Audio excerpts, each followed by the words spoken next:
Mbola manaraka hatrany ny logitenao mizao takariva izao anohy ny fotoana isika nitondra fanazavana momba ny fanapahan'ny Croix Rouge norvégienne ny fiara-miasa amin'ny Croix Rouge malagasy izy ireo androany. Nambaran'ny mpitantana ary fa tsy misy fanodikotonam-bola tsikaritra izy ireo ary tsy any mavelively na anova ny fampandehanan-draran'ny Croix Rouge malagasy ny fialan'izy ireo raha ny fanadihadiana izay nataony Rina Andriamalala sy Anja Rakotondrainy. Nanao fanambarana ny Croix Rouge norvégienne ny herinandro lasa teo no ny fanodikotonam-bola ataon'ny mpitantana ny Croix Rouge malagasy. Vola izay mitentina iray faingoroa tapitrisa couronne izay mitotaly mandinina 700 tapitrisa ariary. Tsy nahitana antota taratasy mazava ihany koa ny nandaniana ny vola 8 faingoroa tapitrisa couronne izay mandinina ny 3 miliara sy 400 tapitrisa ariary.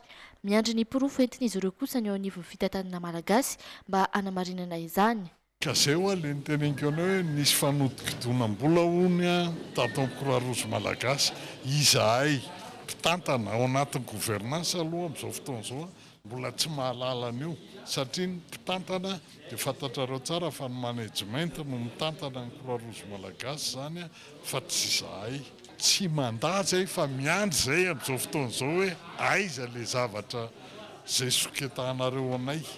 Nanaitra ny mpitantana tany amin'ny faritra Atsimo andrefana kosa ny fanapahana tampoka amin'ny fiaraha-miasa.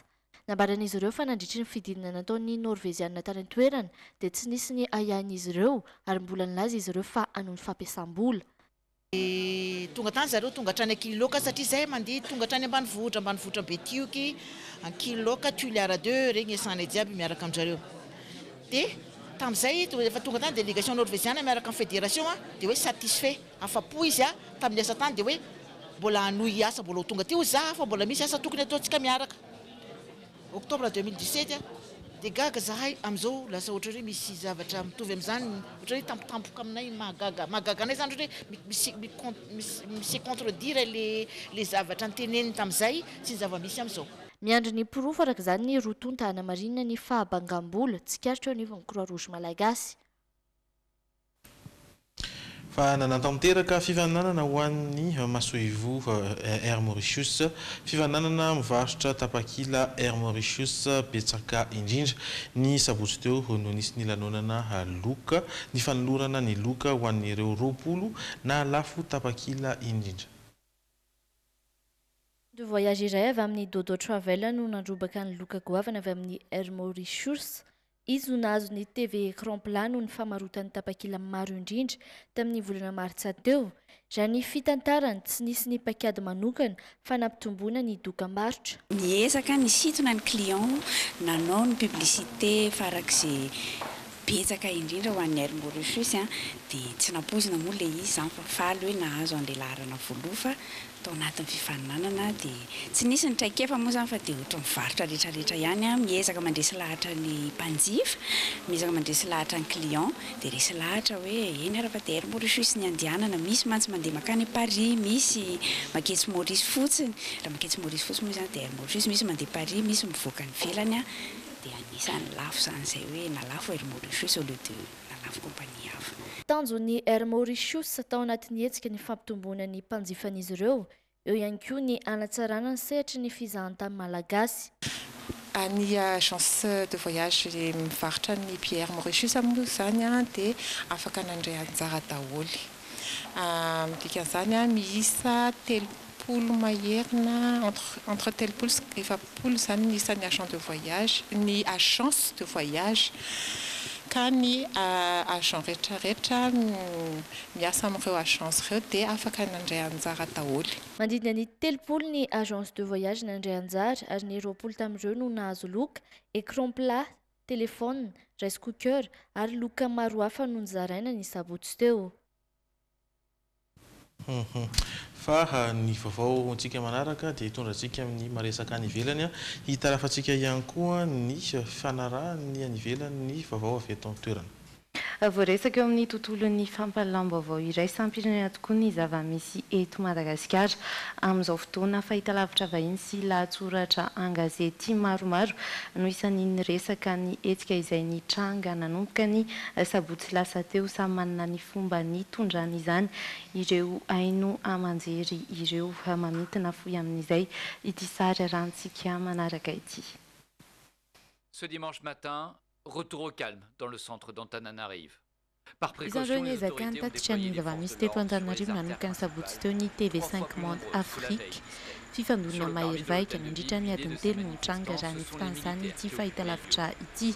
Hatry ny omaly dia mbola nitoy izay fampitam-baovao izay ho an'ny TV5 Monde Afrique nitatitra ny andro faharoa somary nampitoy ny toetra rahateny Analakely. Toy izany ihany koa ny AFP izay isan'ny nampiavaka azy ireo ny sary tsy akiteny entina hitantarana ny zava-misy. Antotanisa vokatry ny fifandonana kosa no nentiny Le Monde Afrique nisarika n'isainy mpanara vaovao tao anatin'ny lahatsoratrany. Olona iray no namoiny ainy ary 7 no naratra vokatry ny hetsika nataon'ireo mpanohitra ny fitondrana izay nifandona tamin'ireo mpitandro ny filaminana. Hoy ny Le Monde Afrique. Raha amin'ireo niresaka ny andro ny 1 avrily ihany koa ny BBC News ao Afrique. Olona iray maty nandritra ny fifandonana ihany koa no nentiny izy ireo nanokatra izay lahatsoratra izay. Fananambara kosa ny filoha koreana tavaratra Kim Jong-un fa dia mifarana ny andrana ara-nukleary izay ataon'ny Korea Avaratra fanapahan-kevitra izay noraisiny Etats-Unis ho vaovao tsara ihany koa raha ny vaovao dia iona amin'ny fiandohan'ny volana Jiona ny filoha Amerikana sy ny filohan'ny Korea Avaratra betsaka amin'ireo mpanara-baovao kosa nefa no mametraka ayay mikasika izay fomba fiadiny Korea Avaratra izay. Fanapahan-kevitra manan-tantara izay nandrasan'izao tontolo izao fatratra raha ity fanambarana nataon'ny filoha koreana tavaratra Kim Jong-un androany ity. Nilaza mantsy ny tenany fa ampiato ireo andrana ara-nukleary sy ny fandefasan'ireo misila ny Korea Avaratra. Nakatony ihany koa ny iray tamin'ireo foibe toerana nukleary isan'ny goavany indrindra ao Punggye-ry. Fotoana vitsy taoriny ity fanambarana ity nifanesy ireo fanehoan-kevitra. Voalohany tamin'izany ny filoha Amerikana Donald Trump tao amin'ny pejy Twitterany. Ezaka lehibe hoy izy izao nataon'ny filoha koreana tavaratra izao ary mendrim-piderana. Isan'ireo naneho ny heviny ihany koa ny Praiministra japonais Shinzo Abe. Izy izay nametra-panontaniana raha tena fampiatoana tanteraka na vonjy maika fotsiny ihany izao fanapahan-kevitry ny filoha koreana tavaratra izao. Tsara ny manamarika fa herinandro latsaka mialohan'ny fihaonana eo amin'ny Korea Avaratra sy Korea Atsimo ary ilay fihaonana lehibe eo amin'ny Kim Jong-un sy Donald Trump. Amin'ny fiandohan'ny volana Jona ho avy izao, ity fanambarana nataon'ny Kim Jong-un androany ity. Izay no vaovao nisongadina tamin'ity androany ity azonao rosoanao mbola itoy ny fotoana rehefa avy eo anarahantsika ny zanam-pandarana ID Sport sy ny insolite ary ny oyanao anaraka dokam-barotra foy isika ary iverineo rehefa avy eo. Eny ary misotranao mbola miaraka aminay amin'izao takariva izao miditra ao anatin'ny tapany faharoa isika ary dia mbola miaraka eto hatrany ny tenako sy Rindra Tahiry hiara-nolotra aminao ny vaovao ID Sport.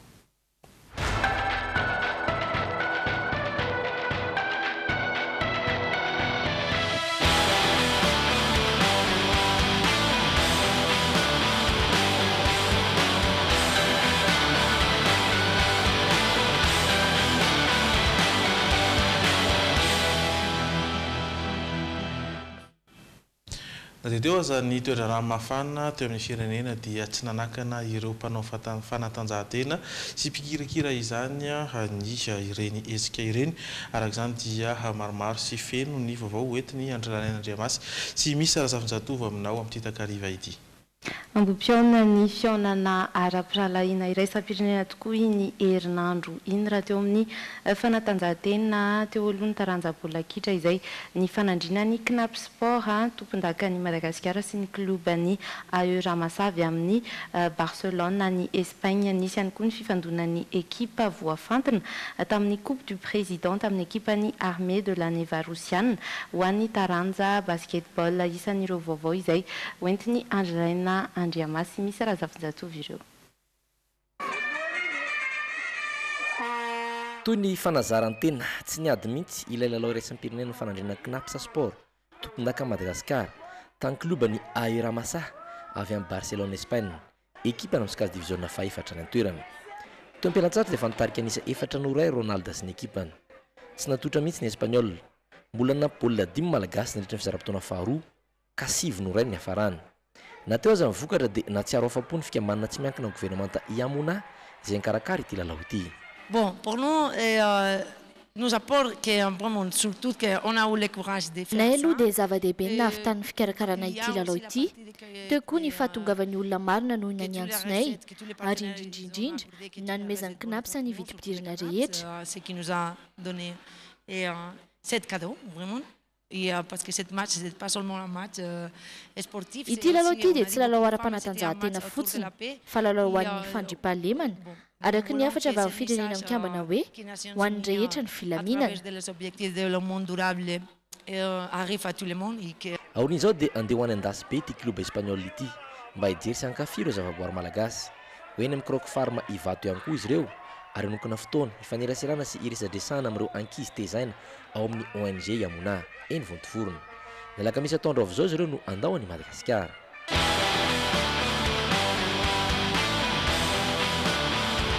Who the king actually is in this scene. Two men who respect each other. Mitaranja bola kitrany any Espagne Normani FC Barcelona indray ny amboarany mpanjaka any Espagne na Copa del Rey. Lalao famaranana tsy niady mihitsy satria hita ho tsy natotra ny Barça ny FC Sevilla. Voanomboka 13 minitra ny lalao dia fa nakobany araton'ny FC Sevilla Suarez taoriny tolotra sy ezaka manoka ny Coutinho. Taorin'izay ny bola faharoa tafiditry Messi tamin'ny alalan'ity tolotra amin'ny voditongotry Jordi Alba ity. Ny bola fahatelo dia tafiditry Suarez teo minitra faraiky amin'ny telopolo. Telo noatra teo am-pialan-tsasatra. Tolotry Messi ho an'ny Iniesta izay namitaka mora foana ny David Soria mpianatra-tokazon'ny FC Sevilla kosa ny bola fahaefatra. Ary penalty ny dagany Coutinho ny bola fahadimy. Efa tafiditry Coutinho ihany ny bola saingy niverena mpitsaro penalty no nandraisany vodilaran'ny Sevilla ny bola. 10 no ohatra no batainy FC Barcelona mora foana ity andiany fahatelopolo ho any amboarany mpanjakany Espagne ity.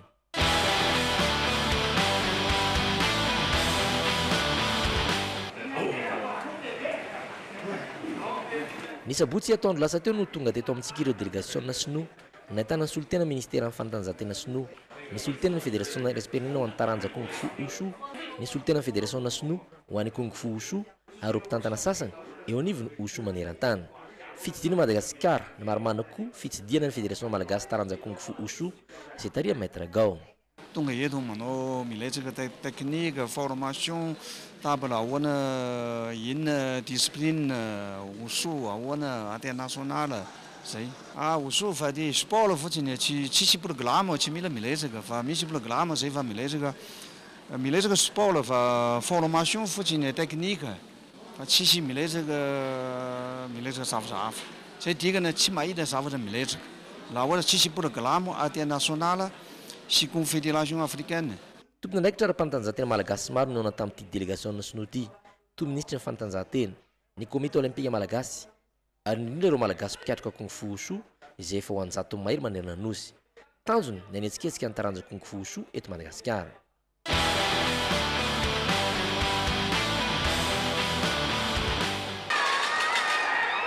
Eo amin'ny taranja basket kosa dia nahita tena lalao ireo mpijery malagasy ny zoma alina lasa teo tsy mifampitsitsy ary samy naneho ny fahaizana na ireo mpilalao malagasy izay nitsongaina tamin'ny fananana coupe du président na ireo mpilalao rosiana eo anivon'ny club des armées de la Neva. Nanatombo teo amin'ny alavana sy aben'ny vatana zareo rosiana isan'izany ry Ivonsy Alexandre izay mirefy 2 metatra mahery avokoa mitarika mihitsy azy ireo teo am-pialan-tsasatra 27 no 9-telopolo. Nomboka nametraka ny fomba fiady ho an'ny ekipa ny Rinono Sibomba izay nitondra ity ekipa malagasy ity. Tamin'ny ampaefam-potoana fahaefatra no tena fandimbiasana nitarika anisy 17 no 13, 17 no 20, raiky amin'ny 70 raiky amin'ny 70 ary nitarika 4 amin'ny 70 no 13 segondra vitsiny aloha nataperana lalao. Nazo lancer franc ny Rosiana saingy tsy nisy tafiditra izany ka tavoako mpandresy isiky. Na ireo mpijery, na ireo mpilalao, na ireo mpanazatra sy mpitantana fédération malagasy taranja basketball dia vakivava fa ilaina ny lalao ara-piralahiana amin'ny ekipa efa manatreka efa avolenta toy izao. Izay ny vaovao sport azontsika nalefa hidirantsika avy hatrany amin'izany ampandaharana manaraka ary dia ny hoy ianao izany.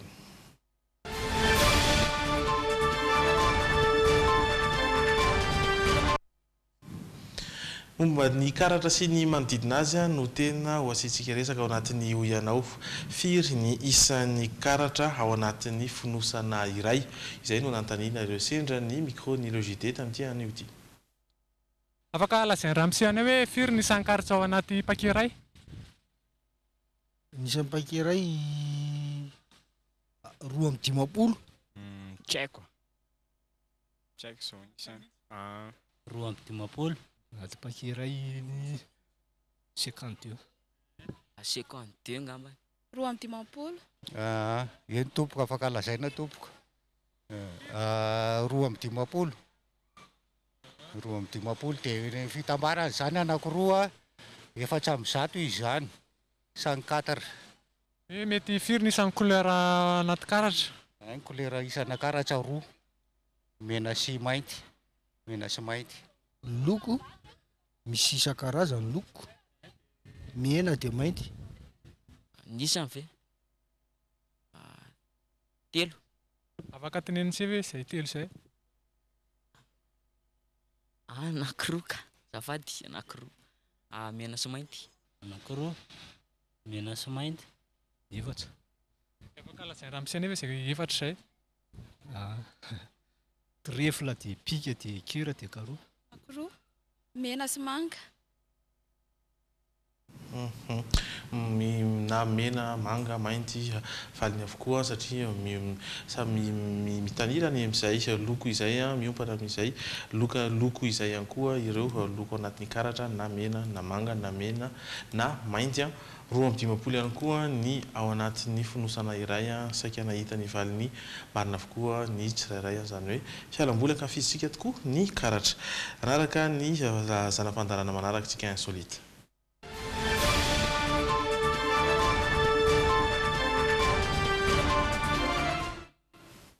Ao anatin'ny insolita dia hoentina ny tantarana vehivavy kely vao 10 taona monja kanefa dia mibata fonjam-by arahantsika ao anatin'ity hafakely ity araka izany ny tantarany sy ny fiainany izany fialamboly izay ankafiziny izay. Mbola vao 1 taona monja i Brooklyn Sitner, tovovavy kely iray monina eto Montana, dia efa tia manao fanatanjahantena. Tsy mba irony fanatanjahantena tsotsotra ireny anefa, fa fanatanjahantena somary maherisetra ihany satria ny fibatana fonjam-by mihitsy no nahasarika azy. Nanomboka teo izy no lasa niara-nikotrana sy nanao fanazarantena niaraka tamin'ny dadany eny amin'ireny toerana manokana fanaovana haltérophilie ireny.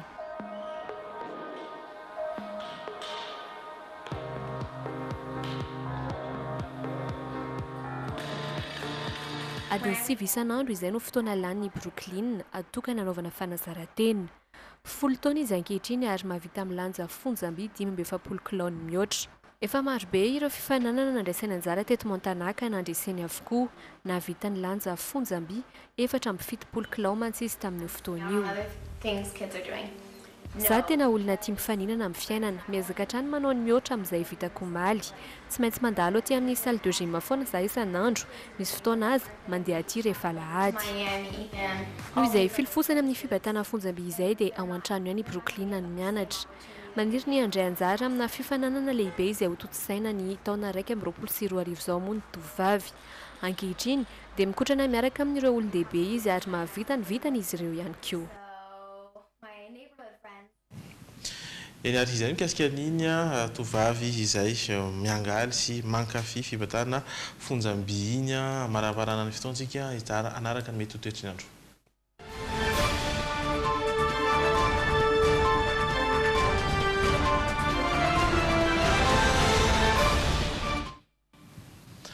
Mialohan'ny jerevantsika n'izay toetr'andro ho an'ny talata izay dia tsara ny mampafantatra fa ny tombohery haingana ka nomena anarana hoe fakira tamin'ny roa teo ilay rivo-doza izay niforona ao amin'ny avaratra atsinanan'ny Madagasikara tamin'ny 3 ora teo dia any amin'ny 470 kilometatra avaratra atsinanan'ny Sainte-Marie no misy ny ivony 570 kilometatra isan'ora ny rivotra miaraka aminy ary arahina tafiotra manodidina ny amin'ny 10 kilometatra isan'ora.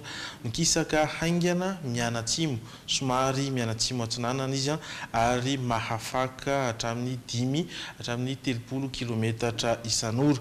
Tsy misy atahorana ny mety fiatraikany amin'ny toetry ny andro ety an-tanety arak'izany dia tsy misy aloha ny filazana loza mikasika azy.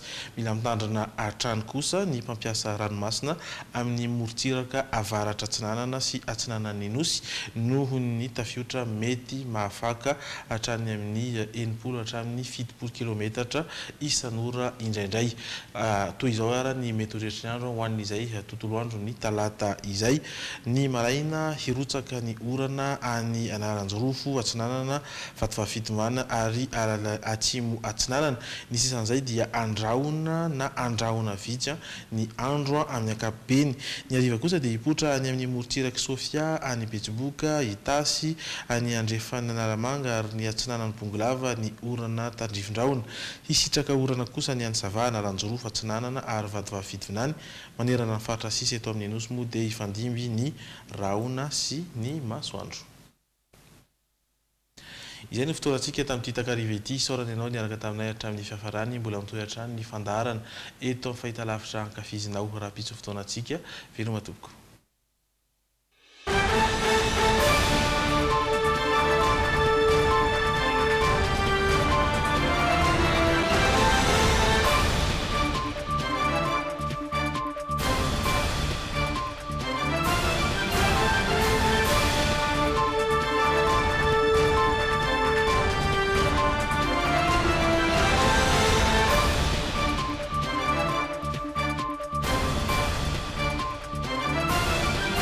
Telma, safidy que numéro 1 malagasy